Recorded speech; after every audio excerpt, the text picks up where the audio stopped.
we're in La Mesa at Paul's house. I am curious, and I know we'd spoke about it earlier. Is there any other early childhood memories that you have other than Santa Claus? Even though that's a cool one. Boy, let me think here. Early childhood memories. I certainly have a lot. Uh,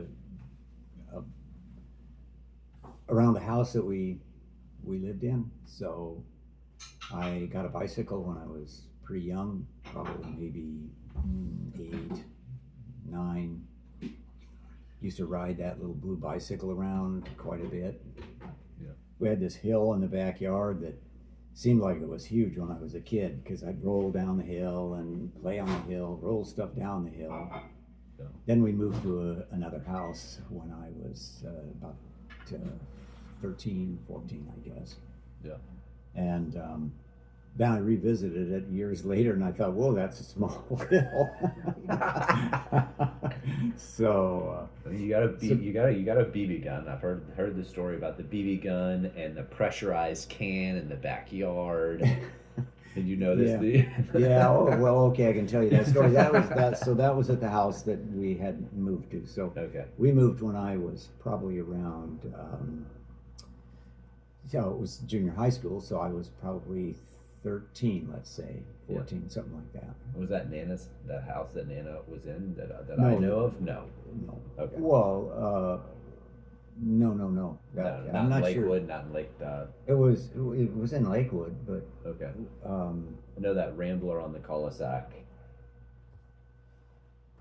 Yeah, I think it was the house. same one. It was that house, Paul. It was that house. It's the house Okay. you lived in when we were together. Yeah, when I met you, your mom was in. Okay. Because my mom ends up talking, and so that's what you mean about, by like, Nana. Yeah, when I Okay, say sorry, so Nana to me, okay. I don't know. What did you call it? Just mom.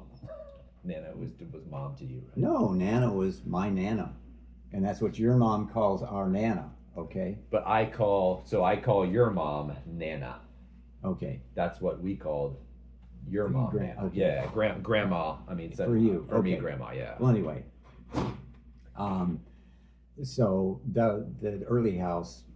Okay, so if you want to know about Lewis Court, Ben, in the episode with the pressurized can, it said, do not puncture or incinerate. So I thought, hey, well, I got a plan here because it was a pellet gun, which is more powerful than a BB gun. Yeah. And I remember one time lining some little toy soldiers up on a fence, and I could shoot at them and pop them. And a friend came over, and so this was the thing you pumped, and he missed the little toy soldier, but it made a hole in the fence, and so we went down, and he looked over the edge, and I looked over the edge, and he said, "Oh my God, I've killed this horse," and I looked and I said, "Oh boy, that's going to be a problem." But then I said, "No, this is the way that horse sleeps, laying down." Okay. He didn't kill a horse. That's funny, actually. Yeah, I haven't heard that one. But the one I wanted to see was why would you not puncture these cans, and what would happen if you did? So I had a can of blue spray paint that wasn't working, and so I thought, heck, this is a perfect thing to test this puncture a can. So I drew an outline of can on a cardboard box, put it in a cardboard box, took my pellet gun, pumped it up, and fired, and I heard this weird whistling noise, and this thing came up out of the box like a helicopter. It was just spinning around, and it flew right at me, and I kind of ducked down, and it hit this back door, but the back door had a screen on it, but the door was open, and it blew a bunch of blue paint all over the bricks and everything else in the patio, and then banged against the screen door, fell down on the patio, and so what a giant mess I had. I thought, oh man. So I spent a lot of time getting rid of blue paint on the outside of the house. I mean, at least it didn't go inside, right? Have you ever showed that to David? I don't know that I have. Have you seen this?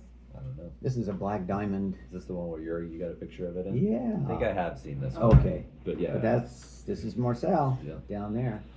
That's thin ice. Yeah, that's pretty cool. I know, that's a neat photo, isn't it? Yeah, thanks for getting that's that, very Marcel. cool.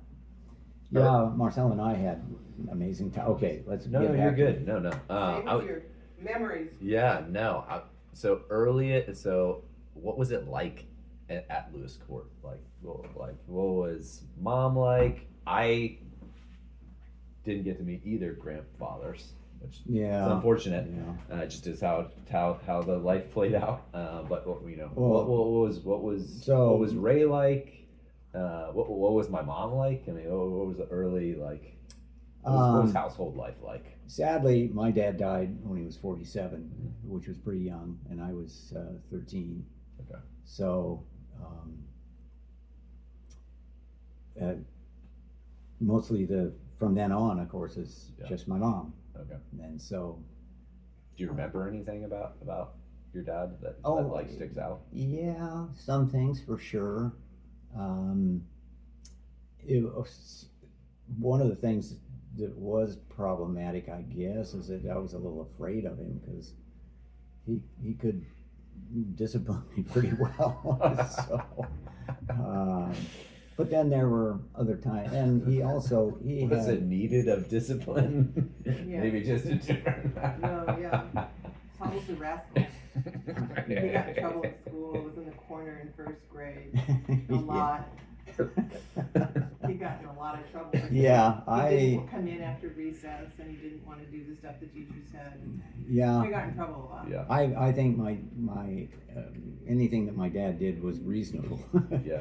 For me, but The he drinking was the issue when you were really little. yeah. Hi, How are you? David. I'm Len. Nice to meet you, Lynn. Good to meet you. Yeah. Heard a lot about you. Thank you. Yeah. Hopefully good things. They're talking memories. All good things. Yeah. Yeah. Yeah, we're Hey, talking Lenny. memories, doing a quick recording. this Lenny, this is- But that's okay. It's okay. Yeah. Yeah. No, have a seat. Um, You'll hear some of my memories. Yeah. Okay. Do you have any stories that we don't know of something that I haven't heard of, for like you and mom, or I mean, I'm sure there could be a whole lot of those kinds of things because it's just the wild and crazy stuff, I'm afraid, that sticks around and blowing I mean, up. that's okay. That's blowing okay. up a paint can. Is there any memories that you have that you're like, hey, this is a story that you might not know about?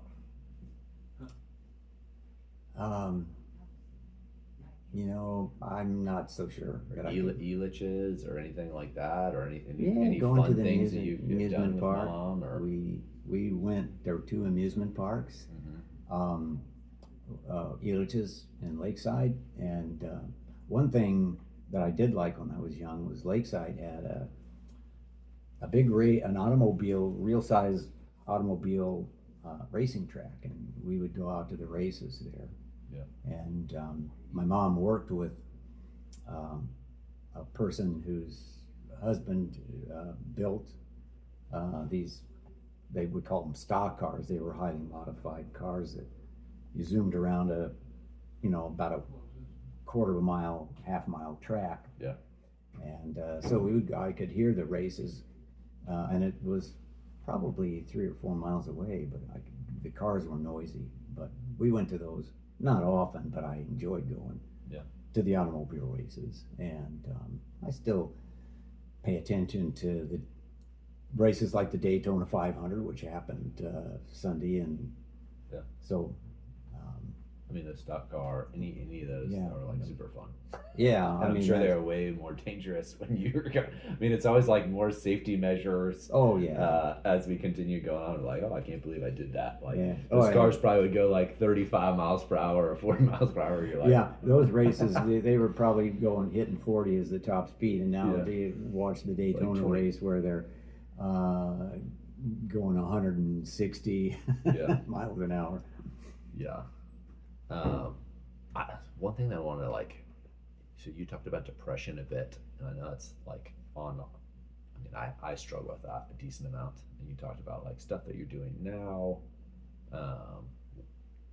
Has that always been, was there like a real hard season of life that you can remember, and there was like a learning lesson from it? I mean, I have a bunch of injuries that are my like hardest part of life, like injured and I can't do something and then I get super depressed, and that's been kind of my story. I Unfortunately. have been very, very lucky to not be injured in doing rock climbing and Yeah. in doing things, hiking on without ropes and climbing peaks in Colorado and s- taking hard fall skiing and things like that. And I finally broke my leg stupidly tripping on a curb a year ago.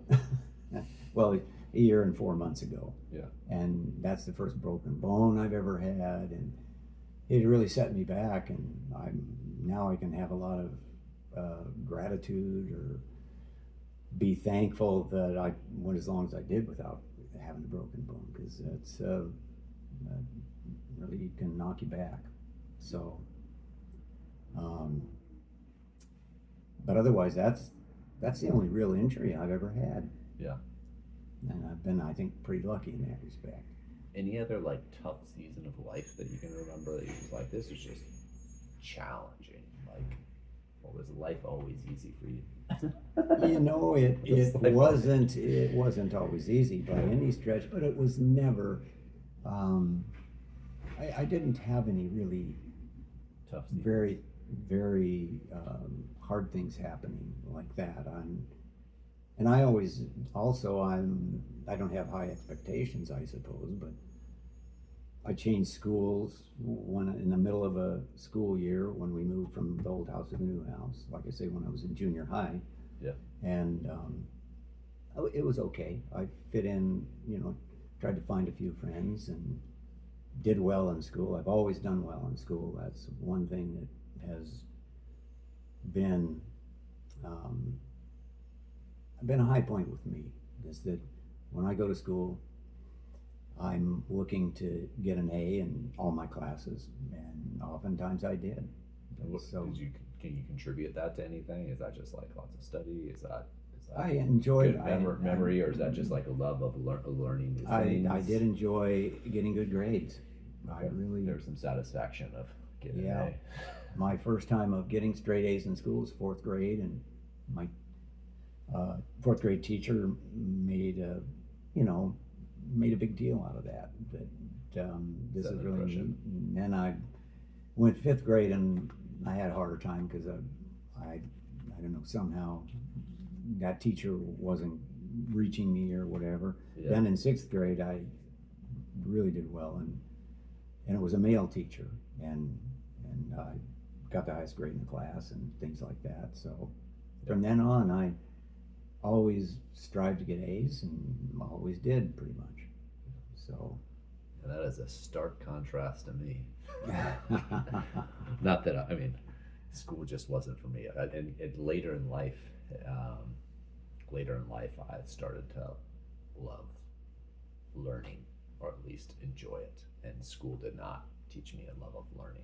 I mean, I was just like, oh, why am I here? This is not fun. So you. And then so later in life, I'd be like, oh, the Romans were actually really cool. I want to like dig into like different things, the phalanx and all these. And so I do all this self-learning stuff, where it's like, oh, I actually really enjoy this. But school did not, and even at college, I felt like I was going to classes that I didn't really want to be in. Where I was like, but I'm doing this to get credits for a major that, and instead of just kind of, I would have done better with a la carte. Like, what classes, just whatever you want to do, you go do. Maybe that's a little bit of business, a little bit of finance, a little bit of real estate, and do this thing instead of like, hey, you're gonna have to do astrology. I'm like, I don't want to do astrology, but No, wait, I don't think you were doing astrology, but I had to do an astrology class because no it was kidding. like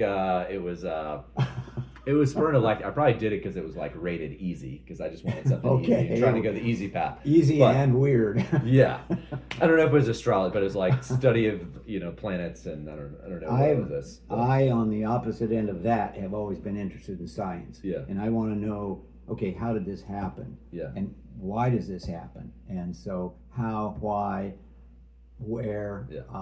And that gave me a start in science, and to this day, kind of an active curiosity. I love science. I want to know more about whatever it is I'm focusing on, and Yeah. right now it's climate change, and Yeah. and how, what's causing it, what's the future going to be like, and how is a warming world going to affect our oceans, melting ice, Yeah. ecological systems. So I really love science. Yeah. I have the question down here: best decision you ever made, which is always hard when you try to pivot to like one thing. Like if there are like one or two decisions, you're like, this is like really good decision. I'm so glad I did this thing. Um, Try not to steer you. no, actually, But like, you're like one or two I things would you're like, say I'm really that glad I did this throughout my life, or I did that, or I'll combine it with one, the other. There's two, because when I was at Boy Scout camp, I was in the Boy Scouts, and I loved the Boy Scouts, and that was a good decision. So that could be one. But we could choose things we wanted to do, and I didn't necessarily want to go to the rifle range or those kinds of things, but there was a peak climb you could do. And out of my troop, I was the only one who wanted to do it, but I thought, I want to climb that mountain up there. And so I did. I went on the peak climb with the people from the other troop, and I loved it. And boy, that was the thing that. Was that a hike, or is that actually a climb? Or, You're walking, but you're walking in boulder fields, and you're actually getting on the rocks and using your hands and things like that. And that has been my, I would say that's my hobby as well as the sport I'm participating in. And I climbed to the top of peaks in the middle of winter with skis on, and been doing it for. Is there one that sticks out that you did that you're like, hey man, this was really cool. This was like, really cool what? They're all so cool that, and by cool, I have climbed most all of the 14,000 foot peaks in Colorado, and I did 20 of them in midwinter, where you have to have skis on, and that's the only way you can get to the top of the things. Yeah. And then you spend all day skiing to the top, and then when you come down, and the sun is setting, and it's midwinter, and you just are flying down on skis. Yeah. So I had a lot of fun doing that. Yeah, and I still enjoy going out and climbing on rocks and things like that. Smaller than the big stuff. I mean, it sounds like physical challenge, gratifying. I mean, was there anything particular other than like, hey, is it because it's demanding? Is it because it's beautiful? There's probably multiple things, or is it just because, like, a lot of times I'm like, man, most people haven't ever experienced this. They can't experience this, and so it has that kind of. Yeah, I mean, I just was attracted to getting up to the top of a mountain. I loved the mountains and wanted to get to the top, and that morphed into actually climbing on rocks. Yeah. Vertical rocks, and I have done rock climbing now for 30 years probably, or even more. 40 years, 50 years. Yeah, I guess 50 years. Yeah. Is there anybody in particular that you feel like has influenced you a lot in your life? Even if it's not even, it could be, I mean, I read a decent amount of biographies. It could be a biography, it could be like a historical person, or it could be somebody that's actually, that you when I was at Boy Scout camp and looking up those mountains, I had a good relationship with a Boy Scout camp has different troops from different locations, but there's a person in camp who's a ranger, the head person who takes care of the camp, and I remember spending a lot of time with him and working on some projects. He being just one ranger, he had to repair vehicles and things like that, and so I had fun working with him. And so he was a park ranger, or he was ranger. He was for the Boy Scouts. He was the Boy Scouts, because this was a Boy Scout camp. Gotcha. So it was owned by the Boy Scouts, and he was the ranger for that particular camp. And gotcha. So he was a wonderful guy, and I spent a lot of time with him. Learn things. What was his name? Howard Dansdale. Okay, cool. Yeah. And but I didn't call him Howard, and I don't think I called him Mr. Dansdale. So he was old. It was an older. Not too old. I mean, he was just a medium-aged guy, and I just enjoyed hanging out with him. Oh yeah, 20 years older than I was, probably. Okay. And he let me drive the snowplow and all kinds of cool stuff like that. So Do some extra experience. That's Yeah. awesome. That's awesome. What else do I got? Anything you want to like grandkids or something that you'd want to like share with another generation that maybe you don't even get to meet, like my kids, grandkids. That are Yeah. like, hey man, oh gosh, I don't know. Any number of things could probably pop up, I suppose. yeah. I mean, there's no direction. It's just, I only got one other question in that one, which is a cool final one. But yeah, is there anything that you'd want to like pass down to other generations that you're like, hey, this is really important that you focus on this? Yeah, Or- I mean, I could bundle it up in one. Well, I could bundle it up in a. Let's bundle it this way. Sure. I think curiosity is good. Yeah. I think looking at things, wondering how did that happen? Why is that happening?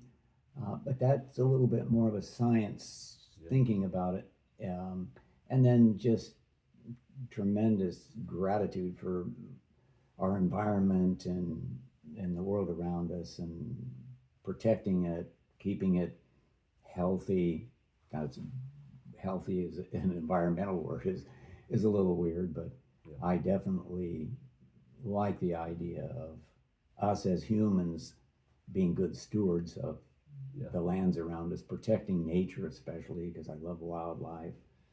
When you're saying this, what's coming to mind to me is kind of a symbiosis with the environment. There's some cultures that are like really good. They like almost like it's like the nature is intertwined, and they like really. Yeah. I don't think we do a great job as in the U.S.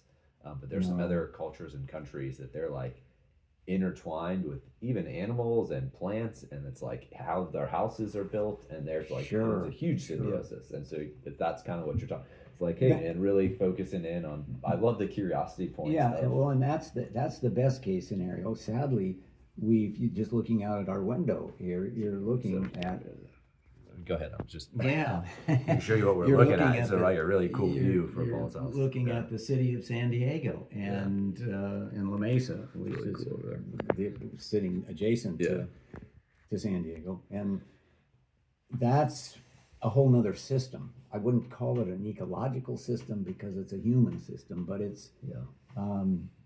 and I think the more we can keep our human systems healthy, just like this, but separate from nature, because humans can do a tremendous amount of damage as the populations around the globe grow, and so I worry from my ecological environmental background that protecting nature, protecting the world, the planet, the oceans for future generations, but for all of the other life on Earth is really the thing I think about the most. Probably is how do we protect our oceans? How do we protect our landscape? How do we have healthy environments?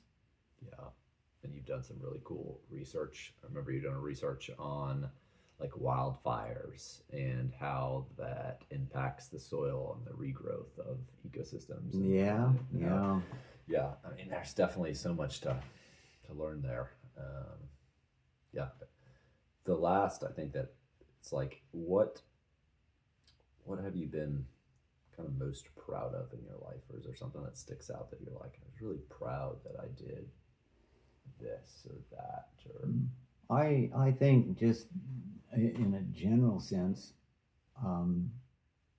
the work that I've done that either is by way of writing a scientific paper or introducing students to environmental science, and so that I've taught that for years, and it's really an important class for me. And I take field trips with students, and I love those field trips. And a little tidbit of hanging out with students in the field when I take them on field trips, of course, is I'm explaining some environmental aspect. And I remember working with these are field trips with 10 or 15 students, and Yeah. we were in a desert looking at all the vegetation and everything, and I explained that some of these plants grow very quickly when it's nice and moist, and because the deserts have dry periods, and we were there in a dry period, and I said, these little guys right here are nothing to write home about. And one of the students looked at the other students and said, nothing to write home about. And another student kept this list of my expressions during the entire semester. She said, Dr. Kemp, you say the weirdest things sometimes. Yeah. So I have this list she put together of, nothing to write home about kind of things. That's hilarious. I mean, that's kind of cool. So listening to you, it's full circle of like, hey, I want you to think about the environment, but then also what's really cool is you basically stewarded people for your students into almost being, I don't know what the word is, it's not missionary, but almost like environmental missionaries, if you will. So it's kind of cool to come full circle on that. Awareness. I mean, but and also we don't know the impact that we make on people, and that's like really important to you as like the environment, but then you've educated about it to other people, and you don't know the impact that you've made, which is really cool. Yeah, that's because you don't know. We don't know. Yeah. But you've brought in your passion to other people, and then, and in essence, then they carry not your, but now you've made maybe it their passion, and so now you have these people that go out, and we don't know. I really enjoy teaching, yeah. And I enjoy the process of learning, and I'm in some ways all of our faculty have different expertises, different teaching strategies, and things like that, and for me, I just always wanted to be sure that I'm doing the best I can to have students learn. Yeah. And that means if I give an exam and students make mistakes on the exam, rather than just putting, rather than putting a star student getting a 97% and, and a student getting a 66% and that's your grade, anybody that wants to can retake that test, and then I will grade that and or make corrections. Actually, let me rephrase that. You can take your exam and make corrections, open book, and I will give you an extra half point on that. So you'll improve your grade. And most of the time they take me up on that. And most of our faculty don't do that. Yeah. It's like one and done. But I feel like if you make corrections, that's part of what the learning process is all about. And so I'll give you a little more credit if you go find the right answer and so on. So that reminds me of like, you either win or you learn. There's no fail. I mean, but it was interesting. So I was biking this morning at Planet Fitness, and one question that came across, what I just thought was a good question, was, is there like 1 to 2 vacation spots that you're like, hey, I really like going here? Doesn't even necessarily need to be a vacation spot. Is there something in particular, like an area where you're like, I just love this area for some reason? Certainly the environment, and I could say there's so many, but in framing it the way you framed it, I said vacation spots, but as kids, we went to Glenwood Springs every year. We found it kind of by accident because we had taken a trip as a family, my dad and my mom, my sister and myself, up to Yellowstone. And boy, what an amazing trip that was, because there was an earthquake when we were there. It was a very powerful earthquake, and what a crazy experience that was. Yeah. Seeing big cracks in the roads and on the way to Yellowstone. No, we were in Yellowstone overnight. We stayed in Yellowstone. Okay. So this is getting to where my actual favorite spot is. Yellowstone is an amazing national park, got geysers and all kinds of stuff. I haven't been, it's on the list. Yeah, so it was a wonderful vacation, and we just happened to be there. during a major earthquake. I think it's the biggest earthquake that's ever occurred in the United States in modern times. Yeah. And there, buildings collapsed, roads were broken up, but we left because of that. We were slated to stay a few more days, and we left, and we came down from Wyoming into Colorado, and we were in western Colorado, and we stayed overnight in this town called Glenwood Springs.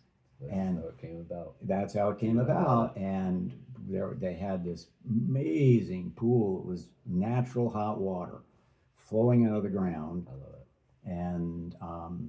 And then next year, the very next year, we said, what do we want to do? Let's go to Glenwood Springs. We're not going to Yellowstone. We're not going to Yellowstone. We're going to Glenwood Springs. Dude, that's amazing. I haven't heard that story. Yeah, that's how that happened. I never actually asked, like, how did you guys, because I love, and so now it's passed down to generations, which is pretty cool.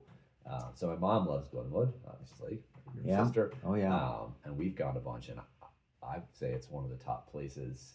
Oh. And even over, like, all those different places over there are cool, Aspen Vale, but Glenwood has this like unique kind of cool, and the hot springs just itself, and all those, when you think of, so a lot of, like, we have Virginia hot springs. I don't know if you've heard of Virginia hot springs, but like George Washington and all these famous people went to the Omni there, and it's got like a hot springs that you dip in for its medical purposes. And with all my issues, I'm always like, oh, I gotta get to the hot spring. It'll heal all my issues. And they drink the hot springs water. Well, but there's a lot of truth to that, and just your mental just well-being, being in nature. Yeah.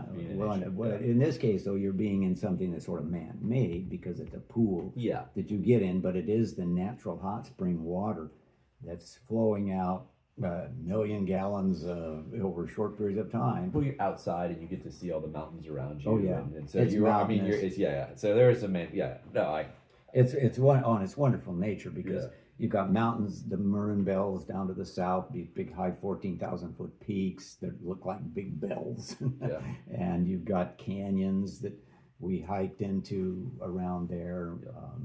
So it's a remarkable place, and we went there every year until I went off to college. Yeah. In fact, we probably went there in the summertime when we came home. I don't remember the details a lot, but and I still go there, and so we're slated to go there this year. So this is just last. So I do these Misagi. I started doing this thing. It's called a Misagi. It's a year defining moment. And so it's usually it's a Japanese word, and so they say, like, I'm going to do this physically challenging thing this year, and that's going to define the year. So last year, my Misagi was the century bike ride that I told you about with my dad. And so we did that. He didn't think he would be able to do that, and he did it. It was really cool. So my Misagi was actually to get him to finish. And so that was my Misagi. But this year, my Misagi is I'm going to hike a section of Appalachian Trail. So I'm going to do a bunch of different hikes. So just this year in general is like the hiking year. So different hikes on there's a cool app. But is there? I'm going to do a section of the Appalachian Trail. You've done some hikes. You've done some. Is there anything that you think like, hey, I think this would be really cool if you did like a 2-day or a 3-day or just a section? Just out of curiosity.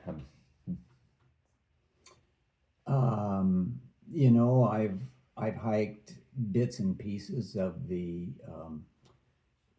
so there's the Appalachian Trail and there's the Rocky Mountain Trail, and in California we have a trail again that goes from Mexico to Canada. So those are the like three, and this is the Sierra Trail, and I've hiked a few pieces of it, and I do like that, but that I don't think that wasn't a big thing for you. It was to me. It's always going to be. I want to get to a top of a peak. Cool. And I'm going to pick a peak that's going to be hard to get to.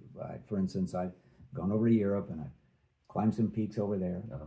Climbed the Matterhorn. That's one you got to climb if you go to Switzerland. And so that's always, I think, going to be my Misagi is I'm going to find a peak somewhere that's challenging but not too challenging. No, I love just that. Get up on top of it. I love that. I'm going to stop the camera. I think that's plenty. Unless Oh. you got anything else you want to share. No, it's been Let's do fun. this Been thing. fun. I enjoyed it, Dave. Yeah. Thank you so much. I know, This is wonderful. My brother will enjoy listening to this. Oh yeah. Okay.